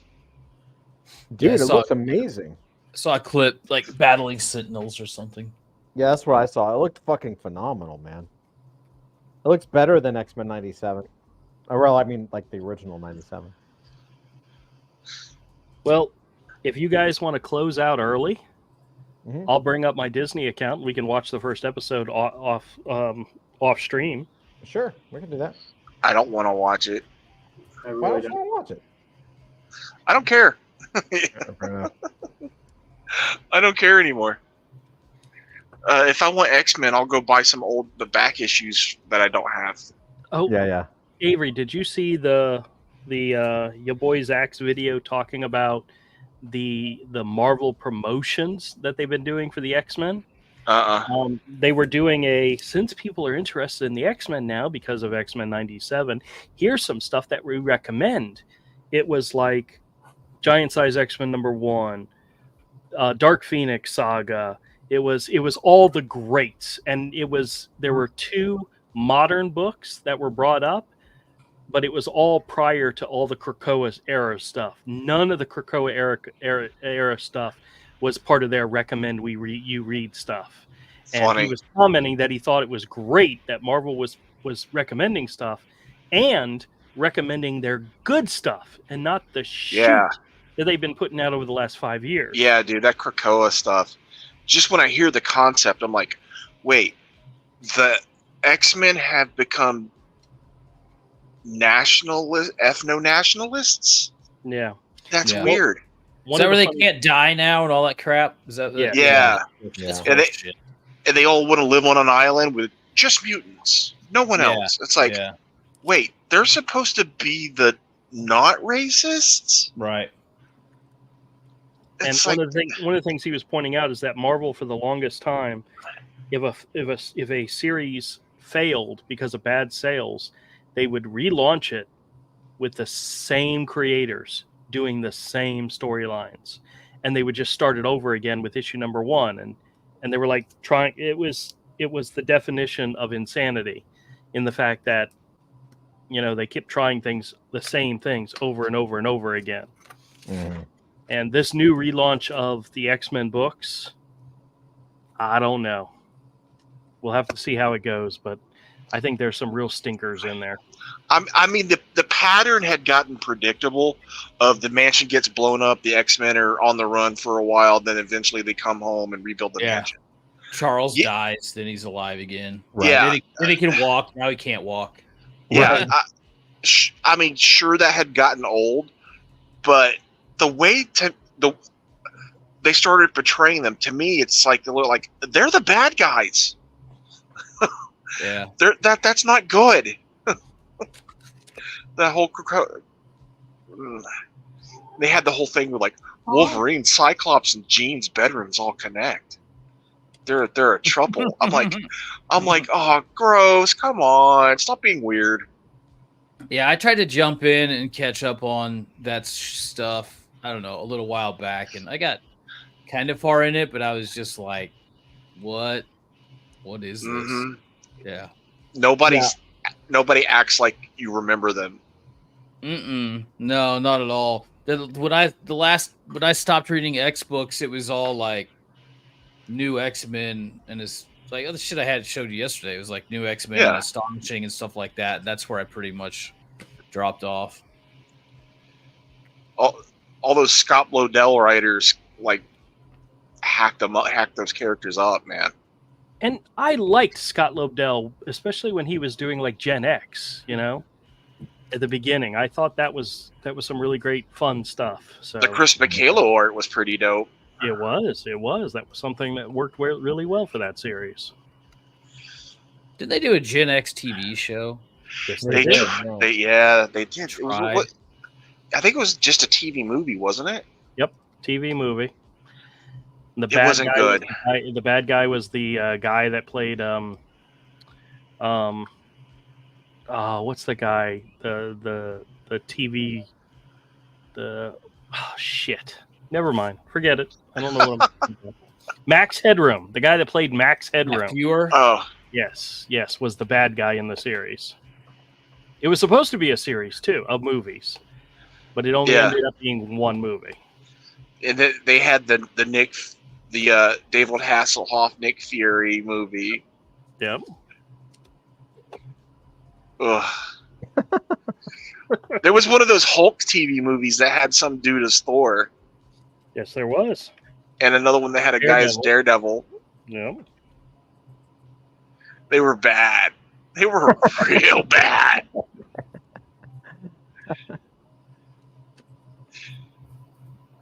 It kind of makes you miss that very early 80s. What was it? Very early 80s, late 70s, maybe. Captain America movie with the dude on the motorcycle. Mm-hmm. Oh yeah. I don't know why they didn't make David Hasselhoff the Punisher. He would have been perfect. What? What are you smoking, man?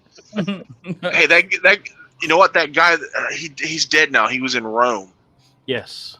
That guy's Punisher was spot on. It was good. Which one? Punisher Warzone. Yeah. That movie. Oh. It's the big guy from Rome, who. I know his name. Ray Stevenson. Ray Stevenson. Yes, he was in the Ahsoka TV series. Yeah. I didn't watch that. Yeah, he played a Sith in that show. A Sith-ish. I thought he was the last. That was his last performance too. It was his last performance. He died like after that. A Sith. Yeah, but he was an Inquisitor. Oh, that was the Inquisitor guy. Yeah. Okay. Yeah, Oh, he yeah. wasn't an Inquisitor. Or He wasn't whatever really he an was. Inquisitor. He was just He was a Sith. Was it? I don't. But he didn't call himself a Sith. He was just a fallen something, or was he a Sith? I guess he was Dark Jedi. Both Not he all and dark. his- Not all Dark Jedi are Sith. Well, Right. he and his apprentice both had red lightsabers. So That's true. I was. I can't wait for Andor, the next season of Andor, because that was fucking phenomenal. we never finished watching that first season. We only got Oh my like 2 God. episodes in, and it was so boring. Oh man, I've been that's told like- it got better. I was told it got better. We just Oh, never it went has back. You so stopped good. watching, Andrew. You stopped watching something? Yeah. That was just like a good spy espionage show. If you just take it at face value as just that, it was really, really good. Yeah, the other one we started watching and stopped was Tokyo Vice on HBO Max or Max. We only got like 2 episodes into that, and then we stopped. I don't know. Same thing with what was the one on Netflix with the Asian comedian girl and the guy from Walking Dead, Stephen Yen. Doesn't David Cho have something to do with that show? Maybe. But we stopped watching that one too. It just somebody told me it was really good, and we just didn't get into it. But I did after we watched the 4th season of True Detectives, which wasn't bad. I introduced my wife to the 1st season of True Detectives, and God, that is such good TV. Was it good? I heard. Oh my first season God! was Oh, I cannot. It's like the 1st season of Fargo. It's great television. The first season of True Detective is good. I couldn't watch the second, and I don't even want to bother with the third. I've watched all of them, and the quality, even though the actors were good in all 4 seasons, the whole vibe went kind of down. But True Detective season 4, it was okay. I enjoyed it. We enjoyed it. We stuck it out. There was another show that we were watching in which people in a remote Arctic, research thing, somebody died, and we just got bored with it and never went back and finished it. I don't remember what the name of it was, but I remember this one maybe kind of. Wasn't it? Was it a vampire show? A vampire show? no, it was then I just a think it's something murder else. mystery type thing. I don't think it's something else. I'm trying to remember if we finished the 1st season of Vampire Lestat. I think we did. Interview with a Vampire. I think we did finish the 1st season. There's a 2nd one coming, from what I understand. So, telling you guys got to watch For All Mankind. It's so good. I'm like jonesing for it. Okay. For All Mankind. What is For All Mankind about? For All Mankind. It's the alternate history space program thing. Oh. Did you So ever like it all kicks off. It's like what would have been the first moon landing failed, and then Russia gets there first, and that just sets off a whole alternate history chain of events. Have you ever kinda seen like, the Man in the High Castle? Oh yeah. Good I show. mean, that's a good show. It was a good show. It was a bit of a slog fest at some points. We had to stop definitely watching. at the end. I had to stop watching Man in the High Castle because it started feeling too fucking real to me. Yeah, but it was good. I don't know, being Jewish and seeing some of that stuff, I was like, yeah, it just felt a little. I mean, I'm no prude by any stretch, but it was a little much for me. I was like, It was a little uncomfortable for me because I'm both my grandfathers fought in the war on opposite sides, so it was a little strange. I mean, not in the Pacific. My American grandpa fought and was in Europe, and Japanese grandfather, we obviously fought in the Pacific on the other side. Right. So it was just a little, I mean, this raises all kinds of uncomfortable feelings. Yeah. I also thought that feeling meant that it was a really good show, and I just was a little upset. I was a little sad with myself that I just couldn't. Well, you know what it also is too is like I have such little time to watch stuff that it's really hard. It's really hard for me to like watch something that's negative. But it's crazy because most of the shows that have sort of like a negative bent are actually the good ones. Well, the thing is, I've been rewatching a lot of the House of the Dragon and select Game of Thrones, and it made me realize that I'm a big time fantasy fan. I mean, I write fantasy, and I just realized it is like that is probably the hardest genre to pull off as a live action TV show. Yeah, I believe it. I mean, the only one I can think of that really pulled it off successfully was Lord of the Rings. And that's because it wasn't because of the budget. It's because, well, I mean, look, the thing about Game of Thrones is that it's basically like an English history. It's basically like a story of English history with dragons, basically. Yeah, I see what you're saying. I mean, but like an actual fantasy story. Well, something that's more fantastical, like Lord of the Rings. It's hard to pull off because the suspension of disbelief is a lot higher when it's live. I mean, it's easier with science fiction because, like, something like Star Trek is a little bit closer. Even though it's set in the future, there's elements in it that are basically the same as our own lives. Like Captain, Admiral. People. It's like our world but a little more advanced. Whereas a fantasy setting, as I it's just. You have to, I think the problem is a lot of shows that do it, they kind of do it in a sort of like an arch ironic sort of way. Like they're kind of like winking at it saying, we know this is stupid.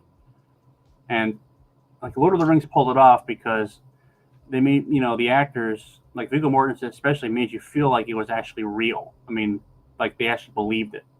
Yeah. And that's really hard to pull off. And also, the budget effects are a little bit high, and I think the problem with it is that I have a lot of it, and this is me being curmudgeon, is that this is going to sound stupid. It's not realistic. It's not, which is kind of crazy because it's a fantasy theory. But like, look, one of my pet peeves with a lot of shows nowadays is that you always got to have the girl boss character who which is usually like some actress that weighs maybe like 120 pounds soaking wet. And she's putting, men who are 3 times her size and twice her weight in the hospital. Whereas in the real world, if that actually happened, it would be the other way around. Mm-hmm. And yes, I know it's fantasy and you can get away with it, but it just feels like it depends. To me, it depends. They're trying too hard to prove a point. Does that make sense? It depends. Like I always thought, you can have like femme fatales, like. Yeah. I don't know, in superhero genre like Black Widow, but you can have like La Femme Nikitas. Like there's plenty of like really strong female characters that are awesome. I still love like Natalie Portman's performance in Leon. Right? Mm-hmm. She was like a little kid, but she was also obviously the dominant. Well, the thing is. Personality, because like it was just done really well. Let me give you the challenge is people just don't have the skill to pull it off. Let me give you an example of what I'm talking about.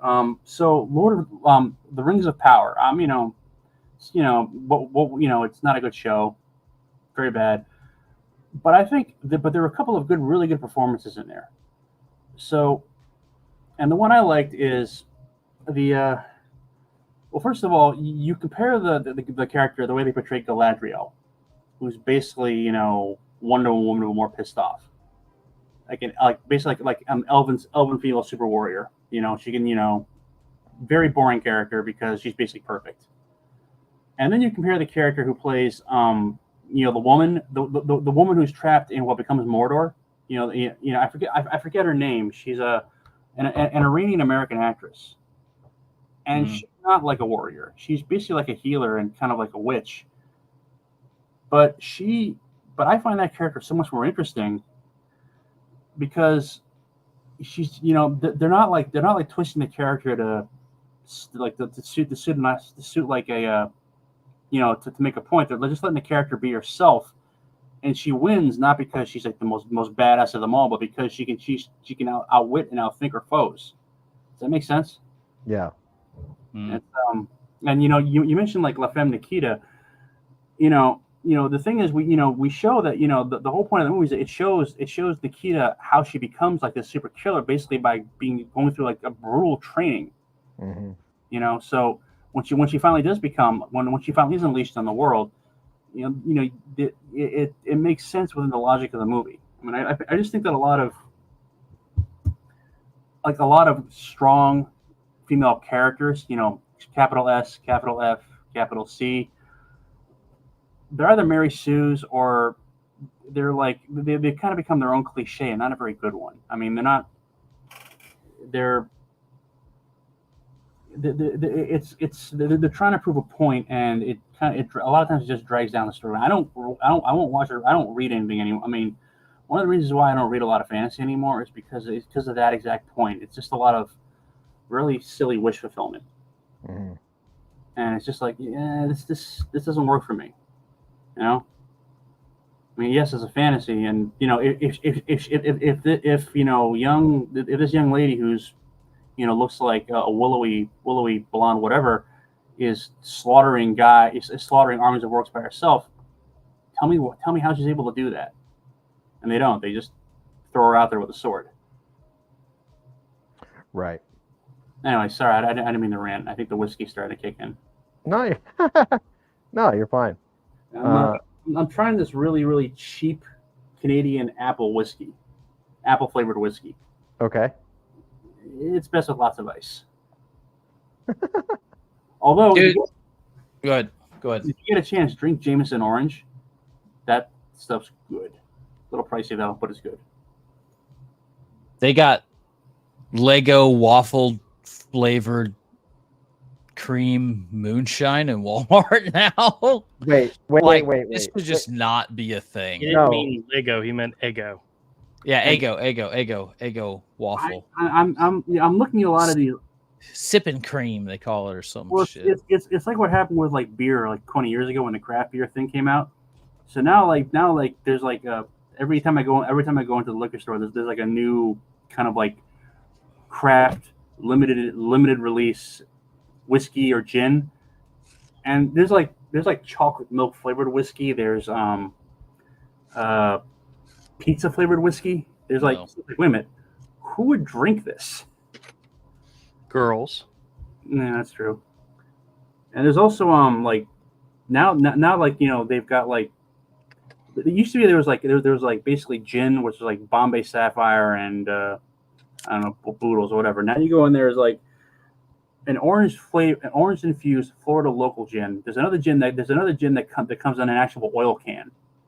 It's sold in an actual oil can. And they're selling now, and they're also selling moonshine now. Which is basically unaged whiskey. Yeah, I've got the North Carolina moonshine. The legal stuff is what I get. It's really good. It's very tasty. I mean, I actually tried making my own wine once, and I actually have like a whole bunch of bottles like just sitting in my bedroom in a case, and I keep meaning to crack them open. Then I'm thinking to myself, the last time I tasted it actually tasted like rotted meat. I mean, seriously, I created wine like rotten meat. Amazing. Not really. I tried choking it down, and it was. Speaking of rotted meat, has anybody watched Shogun? That's what I'm gonna do. That's what I'm gonna do after this. We started it last week, probably last Friday, and then my kid woke up, and then that was it. We watched the 5th episode tonight, and in it, the one leader guy gives the Londoner, the foreigner guy, a gift of a pheasant that his son killed. And he gets really excited about it, and he hangs it up outside of his home and tells everybody, don't touch it, just leave it alone. And it's literally getting buzzing flies and all over it, and it's really disgusting. And everybody's complaining. Everybody in the village is complaining about the smell. And I won't tell you what happens, but I literally had to go look because he wants to make it into some type of dish, one of his favorite dishes. And I'm like, what type of dish do they make with a rotting pheasant? Come to find out, it's a flavorable dish that is made with rotting meat. And I'm like, oh Japanese my got some crazy stuff. That, wasn't it? It was bury the shit in the Londoner. ground for a year and let it. The Londoner. Yeah, it was the thing? Londoner Yeah. that wanted to do it, and everybody in the village was like, "What the hell is this guy doing?" And Yeah, it's probably one of those weird things that come from being like an old seafaring person, is like how to make rotten meat appealing, edible. Yeah. yeah. But supposedly it's a real thing, and it adds flavor to the meat, and no fucking way. But I won't tell you what happens in the story if you're going to watch it. But Japanese are all about crazy flavors, though. They got some weird. They ferment a lot of stuff, like stinky, nasty stuff, buried in the sand for a year, kind of weird stuff. I mean, must be good, right? They do it. There's a couple things. There's a couple odd fermented dishes. Yeah, I think you might be thinking of like Korean dishes there, because I don't. There's like some sort of bean, some sort of special bean thing that they ferment. It's like soybeans. Stink really, really bad. Yeah, And, yeah. Are you talking about natto? Maybe. So I used to love that when I was a kid. I love eating that. It's basically fermented soybeans that are really sticky. You make them you mix them with rice, and you mix them with rice. It's really good. I mean, look, if you go to if you look at the traditional ways they make soy sauce, it's actually pretty disgusting. Yeah. Really? Yeah. Yeah, but it's because like you're basically like fermenting soybeans over a course of like 4 years. Yeah. It literally looks like poop when you're swirling it around. It's not. It's soy. It's soya. But yeah, I mean it's soy sauce is it's weird. It's like it's the traditional stuff. I mean there's like I think there's one place left in Japan that still uses the traditional like wooden tubs to make it. I mean, man, I like me some soy sauce. Yeah. I mean, it's I good. appreciate that so much, though. I appreciate that there's still like the master craftsmen. There's like 3 of them, kind of thing. Yeah. I was watching the thing how they're making like the ink, the most expensive Japanese ink, where thousands of dollars for a little like couple ounce square of it. You mean the stuff that they mold with their feet? Yeah, the I know the video you're talking about. Yeah, really interesting. No, it's they got all these bronze pots, and they get them so they suit up the lid, and they got like the suit scraper guy. He just goes in like every few hours and scrapes suit. Then like this whole process, it's very, very cool. Well, no, it's like I used to like to watch videos of guys like forging swords. I mean, like one of these days, if I because well, it's it's because when you go to any con nowadays, there's usually at least like 2 or 3 vendors selling like prop swords or actual metal swords, and obviously they're not sharpened. I mean, if they're not illegally, they can't sharpen it at the place. But the thing is, they're obviously low quality. I mean, they're basically like stamped pieces of metal that they rattle in the scabbards. But I watched this video of this one guy. He was actually making like a sword that was like somewhat of swords that in the Lord of the Rings, and he walked you through went through the entire process. It's all hand forged, Damascus skill. The thing is, I look. You look at prices for swords online. I'm thinking, wait a minute, this is supposed to be a hand forged, replica of the Conan the Barbarian sword, and it's selling for like $60. I mean, it's.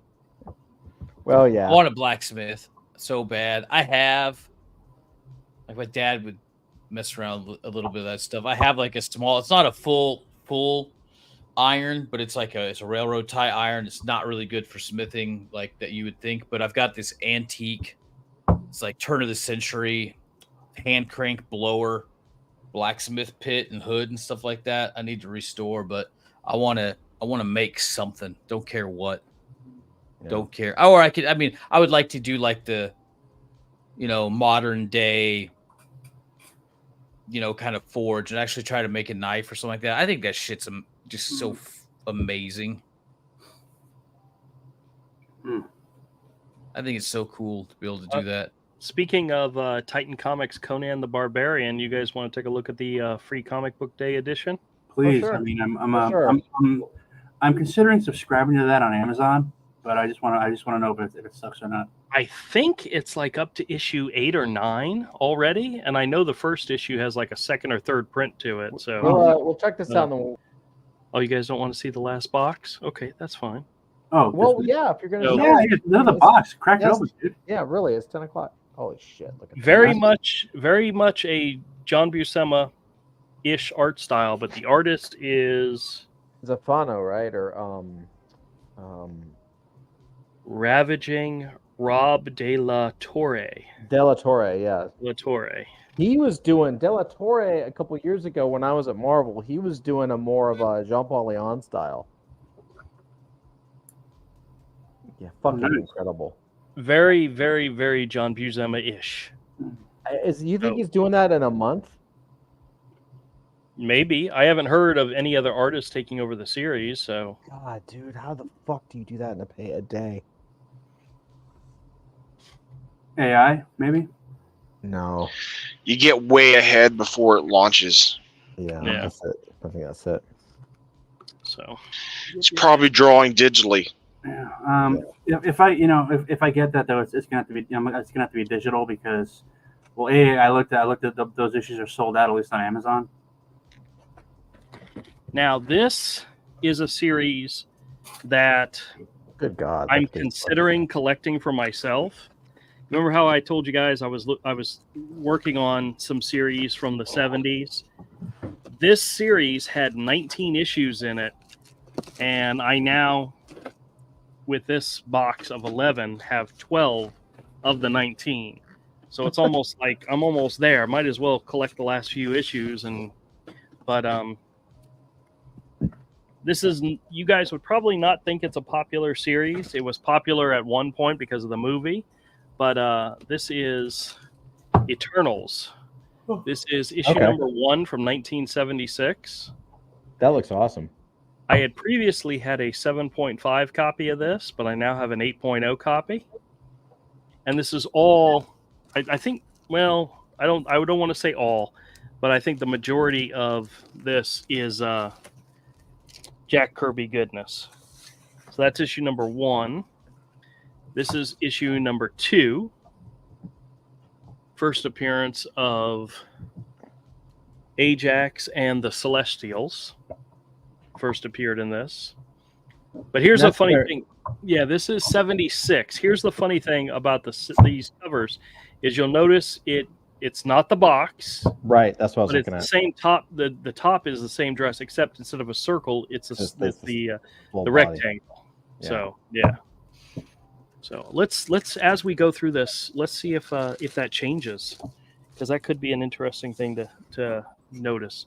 This is issue number 7. I also have issue number 4 already in the store, but this is issue number 7, also a Jack Kirby cover. Yeah, his covers are just sick. Yep. Let's see. That was a 7.0, which isn't a bad issue. This one is an 8.0 and issue number 10. Oh, I think these might be out of order. Maybe they might be out of order, but another Jack Kirby goodness. That's cool. That's awesome. Look at that giant hand. This is very much an AF looking cover, isn't it? It is. Yep. Oh, here's another one that's probably a very AF looking cover. This is issue number 12. With the giant brain. Yeah. The Omni Mind. Oh, I can't wait until we start doing some of our books with these covers. I tell you, I think a whole series of cover like ideas using inspiration from these Marvel books from the 70s. Oh no, I think you're dead on, man. I think that would be awesome. This is issue number 13. Another great one with an action sequence followed by a whole bunch of floating heads. Is that Kirby? Oh yeah. That's a great cover. And this one's actually a 9.2, so it's a really nice looking one. Yeah, some of the later ones that I picked up in this series were all really high grade, 9 points and up. The earlier ones, lower grades, but later on, This is issue number 14, which actually has the Inhumans fighting the Hulk. God, look at that. It's put a full body getting crushed or tossed, and it fits in just a tiny little horizontal. The crazy thing is the size of the characters, and he fit all three of them. That's what I mean. Where you can see them clearly. That is insane. You know? That is so hard to do. That is another AF cover right there. It is. There's easily characters that you could fit in here and make an homage to this, you know? Mm-hmm. Actually, that's one I'd like to do. All right, next up is issue number 16. It's another nice Jack Kirby. Oh, and it's like split. He treated it like a panel with a fist on the bottom, pulling him down. He really did have some genius layouts, didn't he? Well, he definitely made some pretty art. Yeah. Next up is issue 17. Another 9.2. Check that out. That's really Can you not see 3 different AF characters and a chick in the background? I'm telling you, we need to just reference like all these classic covers. I'm the entire Eternal line you could do something with. You know, because these were all Jack Kirby greatness. Oh, this one's definitely an AF cover here. This is issue number 18. Oh yeah. Yeah, the weird stuff going on. Mm-hmm. Yeah. That's really Except it's like instead of dude, it's like grandmam, and that thing's hooking up to her feet. That's right.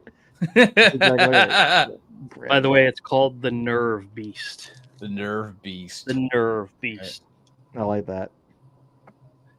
And then the last one is the issue 19, which is the last issue in the series. Still all covers by Jack Kirby.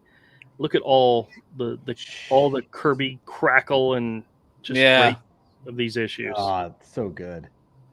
And like I said, I have issue number 4, so I literally have 12 out of the 19, which means I don't want to take them to the store, but I'm going to. But so all those new slab books coming to the store. And you know what's so sad? I've been getting books every week, and I haven't made a video for Misfit Corner Comics of slab books since January 13th. Wow. So, yeah, I've fallen behind megally. But that's it. Well, that's okay. Hope you guys enjoyed. Yes, I did. Those are cool. So how many just so I know, like how many are you buying next week, Andrew? Let me look real quick. I think I have hold on. I think I only have one book that hasn't gotten to me yet that I purchased recently, and that was a Detective Comics issue. Just a random one. I had one of my credit cards that we paid off at the end of the year. You gain points with the card, and you can use it to buy. And what I would normally do is I would buy gift cards, or I'd use the points to get gift cards to give to the kids for Christmas. Well, this year I said F the kids. I went ahead and ordered cards for me, and I ordered $75 worth of eBay cards, and they never came in the mail. And I'm like, well, crap. I missed out on $75. Turns out right there next to my computer is my printer. And on top of it was a whole crap load of stuff. And I recently just went through, and turns out the envelope was right there. I just forgot it was there. So I won a Detective Comics issue. I won it for like $21.50. And with taxes and shipping, I used one of the $25 cards, and I'm getting it for like $6. That's awesome. But it's an issue from let me see. It's an issue from, what's the date on this? Oh, of course, nothing wants to work right now. 1980. It's a Detective Comics issue from 1980. It's got a lot of cool stuff happening on the cover. So, who did the cover? Andrew, yeah. That's the only one that has yet to get to me of my recent purchases. All right. Yeah, That's we'll not see. bad. We'll That's not see bad. what I got. I think, do I have some auctions I'm following this weekend? I think I have some that end on Sunday, so I don't think I'm bidding on anything. I'm just watching them.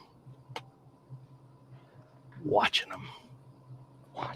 Actually, do I have bids? Oh no, I do have a bid on one. This one ends in 2 days. It's one I showed you guys before. It's a Batman issue number 311. It's a Batman and Batgirl cover by Jose Luis Garcia Lopez. And the issue that I was looking at was like in the 7s. This is actually a 9.6 copy. So it's already up to $44. So we'll see. We'll see how much more I want to go. But that's the only one I'm bidding on right this second. Garcia Lopez is the fucking man. Yep. And one of the dealers I like that I've bought from before, he's got a bunch of Batman and Detective Comics up right now, but some of them have started to go for much, much higher than I'm willing to pay. So it probably won't happen. Well, the one I missed out on last night because we were live streaming and I wasn't paying attention to it was a, I'll show it to you real quick. I missed out on this and it ended up going for like $13. And you'll know immediately why, the only reason why I would have wanted it.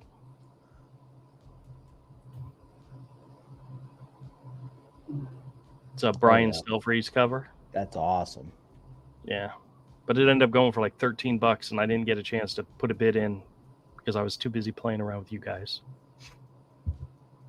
But that's all right. I'll keep an eye on it for again. I might get a copy later on, but I'm always looking for a good deal. It'll never happen. You've lost your opportunity forever. So. Well, that's just the way it goes. You missed out. You'd be so surprised. I've literally bid on something and somebody outbid me for like $50 when I bid 45, and then I'll see it again, same issue, same grade, and win the auction for $20. Yeah. It's just so weird. But what's so funny is the 3 boxes that I got this evening were from the same dealer, and his thing is $7 for shipping no matter how many you win. So each one of these boxes only cost me $7 to ship. That's pretty good. Yeah, it's actually very good. It keeps my costs down low so I can charge people more. But I literally want in my store like a whole wall of just nothing but 70s Marvel comics graded. Yeah, I think you're working on it pretty well. Yep. Cool. Should we wrap it up? Yeah, let's wrap it up. I have to make a call to Japan in a few minutes. Awesome. What time is it in Japan right now? About 10 a.m., 11 a.m. They're like 13 hours ahead of us, I think. Well, 11 a.m. would be 12 hours, so... I don't know, man. I'm drunk, so... Okay. My mom got COVID, so I wanted to check in on her. Oh, all right. Well... No, she's doing all right. She's like... She's had like 7 different vaccinations. So I'm pretty sure she's indestructible on that point. Good. Awesome. Well, with that said, everybody, have a happy Friday. Yeah. Love you guys. Have a good weekend. And we will see you next week. So many good things to come, man. Working on so much stuff. Oh my God. Everything's fine. We're all good. Everything's good. We're good. If you watch this episode and you're bored on Saturday night, join us on Misfit Corner Scams for our live stream. Starts at 8 p.m. Eastern time. Definitely do it. It's a lot of fun. Yeah. I wish I could do it. We're usually like out with the family, but yeah, you're usually busy doing stuff. I know it sucks because I would like to be there, but anyway. Yeah. But anyway, love you guys. Take care. God bless. Peace out.